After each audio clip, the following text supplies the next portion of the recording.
नमस्कार दोस्तों। पारा शिक्षक मानदेय को लेकर के बहुत ही बड़ी अपडेट आ रही है और आज हम डिटेल में चर्चा करने वाले हैं। बहुत सारे लोग मैं लाइव क्लास ले रहा था उसमें पूछने आ जाते हैं कि कब मानदेय मिलेगा। चलिए आज का ये जो सेशन है काफ़ी डिटेल में हम बताएंगे। प्लस में 2 महीने का जो आपका एक साथ पेमेंट मिलने वाला है और मार्च अप्रैल का जो सैलरी एक तरीके से जारी हो चुका है। क्या है प्रोसेस और कहाँ पे अटका हुआ था और क्या सच में जारी हुआ या नहीं? कई सारे लोग अलग-अलग तरीके से बातें रखे। तो आज हम बात करेंगे सबसे बड़ी खुशखबरी को लेकर के कि मार्च और अप्रैल है ना का जो मानदेय है, मार्च और अप्रैल का जो मानदेय है आपका एक साथ मिलेगा, है ना। इस बार मार्च 2026 और अप्रैल 2026 दोनों महीने का मानदेय एक साथ जारी किया गया, मतलब किया जाएगा। क्लियर? देखिए आप यहाँ पे ध्यान दीजिएगा। बहुत सारे लोग परेशान थे, परेशान होने की जरूरत नहीं, बोलते कि देर है अंधेर नहीं है ना। खैर कोई दिक्कत नहीं, हमारे यहाँ पे सरकार जो है तो भाई देर भी होती है अंधेर भी है। ठीक है, चलिए यानी शिक्षकों के खाते में 2 महीने का जो राशि एक साथ भेजी जाएगी और सबसे मतलब लंबे समय से भुगतान अटका हुआ था। इसी शिक्षक मतलब कि मतलब इसीलिए शिक्षकों में खुशी का माहौल बना। बात तो सही भाई, माहौल तो बनेगा ही बनेगा क्योंकि इतने जब पेमेंट लेट हो गया अब 2 महीने का भी, तो कहीं न कहीं मिलना चाहिए। आगे बात करते हैं शकील भाईजान का द्वारा जारी किया गया महत्वपूर्ण अपडेट है। पीएफएमएस पोर्टल में डेटा अपलोड का आदेश, यानी कि सभी जिलों में को निर्देश दे दिया गया है ना। सभी जिलों को निर्देश दिया गया है। क्या दिया गया, ध्यान दीजिए। कहाँ पे मिस्टेक करते हैं आप लोग कि मार्च एवं अप्रैल 2026 का पूरा जो सैलरी डाटा है ना पीएफएमएस पोर्टल यानी कि J159 कोड में अपलोड किया जाए ताकि यह प्रक्रिया भुगतान जारी करने के लिए मतलब कि जल्दी से जल्दी कोई भी प्रक्रिया आपको आगे बढ़ाया जा सके, है ना। मतलब कि वही चीज़ें बताया गया कि जो है प्रोसेस आपको आगे बढ़ाना है तो फटाफट आपको अपलोड करना होगा। क्लियर? आगे बात करते हैं। आगे हम बात करते हैं ईपीएफ राशि को शामिल करना अनिवार्य है।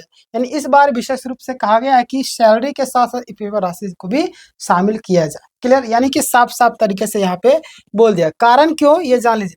कारण इसीलिए कि कई सारे जो शिक्षक हैं ईपीएफ अभी तक जमा नहीं हुआ है, इसीलिए मतलब बहुत सारे शिक्षकों को नहीं हुआ है। इसीलिए सभी जिलों की जो आपका ईपीएफ सही डेटा अपलोड करने को कहा गया। क्लियर? तो अभी तक आपने अगर नहीं किया होगा तो जल्दी से जल्द कर दीजिए ताकि दिक्कत ना हो पेमेंट में। क्लियर? आगे बात करते हैं। अगला आपके सामने है कि फॉरवर्डिंग, है ना। फॉरवर्डिंग लेटर जमा करना जरूरी है, यानी कि सिर्फ एक्सेल शीट अपलोड करना ही पर्याप्त नहीं होगा, साथ में, है ना, साथ ही साथ ध्यान दीजिए आप लोग, मतलब साथ में फॉरवर्डिंग लेटर बना करके भेजना भी अनिवार्य किया गया है। बिना पत्र के प्रक्रिया अधूरी मानी जाएगी। क्लियर? तो भाई जो चीजें बोला जा रहा है वो चीजों को आप कीजिए, आगे प्रक्रिया बढ़ेगा। क्लियर? आगे बात करते हैं। बीआरपी सीआरपी कर्मचारी को लेकर के एक बड़ी अपडेट आ रही है कि बीआरपी एवं सीआरपी सैलरी शीट अलग से, है ना। ध्यान दीजिए आप यहाँ पे, आप सभी ध्यान देंगे कि बीआरपी और सीआरपी कर्मचारियों के लिए एक बड़ी निर्देश जारी कर दिया गया। इनके लिए अलग से एक्सेल शीट तैयार करनी होगी, समझ रहे। उनके लिए अलग से एक्सेल शीट तैयार करनी पड़ेगी, यानी कि मार्च एवं अप्रैल 2026, है ना। मार्च एवं अप्रैल 2026 को जो आपका सैलरी डिटेल देनी होगी, ईपीएफ राशि भी जोड़नी होगी, यानी कि साथ में फॉरवर्डिंग लेटर भी लगाना होगा। तो जो जो चीज़ें मैं आपको बता रहा हूँ उन सारी चीज़ों को ध्यान देना। अभी थोड़ा सा लाइट का प्रॉब्लम है तो आपको समझना होगा, ठीक है। तो फिर भी कोई दिक्कत नहीं, मैं आपको अपडेट दे रहा हूँ, ध्यान दीजिए आप लोग। समय सीमा देरी क्यों हो रही है, तो अगर हम बात करें 13 मई सुबह से 11 बजे तक मतलब कि समय दिया गया था। अभी मतलब कि सभी जिलों को, है ना, तो जिलों मतलब कि जितने भी जिले सभी को टाइम दिया गया था। बट कुछ जिले जो है ना बोलते हैं कि टाइम से अपलोड नहीं करते, उन्हीं के चक्कर में आपको दिक्कत हो जाती है। ठीक है, 13 मई सुबह आपका 11 बजे तक पूरा डेटा अपलोड करने का भी निर्देश दिया गया था और अभी तक केवल 50% काम पूरा हुआ है। वही चीज़ मैं बोलता हूँ कि आप लोग खुद लेट करते हो, भाई कैसे होगा, है ना। लेट की जगह तो लेट से ही सारा काम प्रक्रिया होगा। आगे बात करते हैं। मतलब अभी तक का बात करें 50% ही मतलब कि जिलों ने डेटा अपलोड किया है और कई सारे जिलों अभी तक अधूरी है। क्लियर?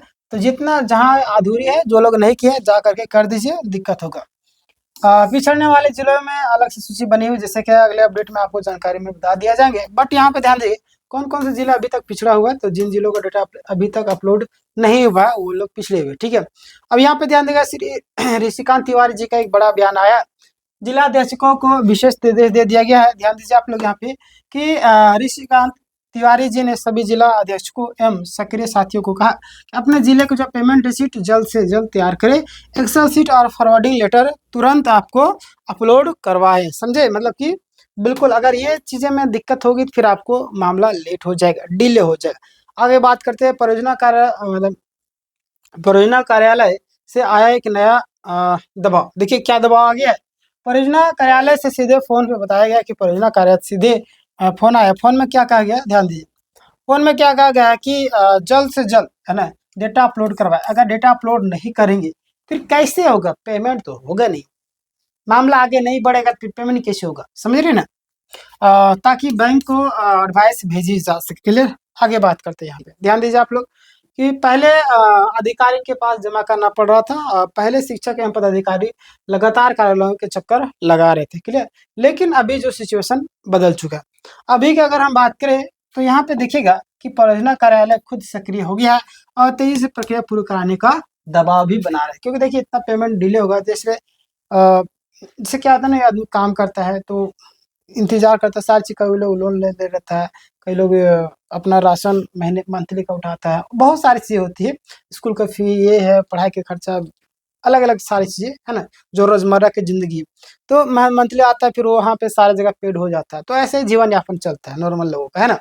ये नहीं कि बड़ा अरबपति है भाई, इसी पर आश्रित रहते हैं, तो कैसे होगा, टाइम से नहीं होगा, समझ रहे हैं। आगे बात करते हैं पैसा कब तक मिलेगा। तो अभी तक का हम बात करें सिनेरियो, अभी तक क्या सिचुएशन बन रहा है, तो 13 मई तक क्या होगा, संभावना जताई जाएगी।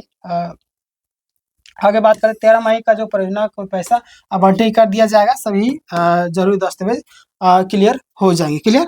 आगे बात करते हैं। यहाँ पे ध्यान दीजिए आप लोग कि 15 मई तक खाते में पैसे आने की भी उम्मीद जताई जा रही है। क्लियर? और जितने भी लोग हैं सभी जिलों का जो डेटा समय पर क्लियर हो जाता है तो 14 मई से भुगतान प्रक्रिया शुरू हो सकती है। 15 मई तक अधिकांश शिक्षकों के खाते में मानदेय हो सकता है। क्लियर? जी हाँ। आगे हम बात करते हैं। यहाँ पे ध्यान दीजिए, शिक्षकों के लिए राहत वाली खबर है कि लंबे इंतजार के बाद, लगभग 2.5 महीने के इंतजार के बाद यह बड़ी खबर आपके समक्ष आई है। शिक्षकों से मतलब कि एक मतलब इतने लंबे के बाद किधर चला गया, हाँ ठीक है, क्या है, लाइट थोड़ा सा प्रॉब्लम चल रहा है, ठीक है। तो इतना लंबे समय के बाद ये दिन देखने को मिल रहा है, बट ये खुशी वाली बात है ना। और शिक्षकों में उम्मीद भी बढ़ गई कि जल्द से जल्द आपका भुगतान किया जाएगा। क्लियर? तो टेंशन ना लीजिए, बहुत ही जल्द आपका भुगतान किया जाएगा।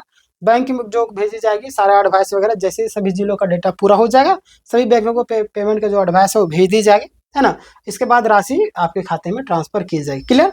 अंतिम निष्कर्ष आप सभी के लिए कि अभी तक का सबसे महत्वपूर्ण कि मार्च और अप्रैल का जो पैसे एक साथ आने का तैयारी है, और पीएफएस डेटा अपलोड करना जरूरी है ना। फॉरवर्डिंग लेटर अनिवार्य, कई सारे जिलों में प्रक्रिया जारी है। 15 मई तक भुगतान की प्रबल संभावना बताई जा रही है। क्लियर? तो यह था आज का फाइनल अपडेट, है ना। और ऐसे ही अपडेट पाने के लिए हमारे चैनल को सब्सक्राइब कीजिए, लाइक नहीं किया लाइक कर दीजिएगा। और तैयारी करते हैं किसी अन्य एग्जाम की, रेगुलर क्लास करते रहिए। मिलते हैं नेक्स्ट वीडियो, तब तक के लिए धन्यवाद।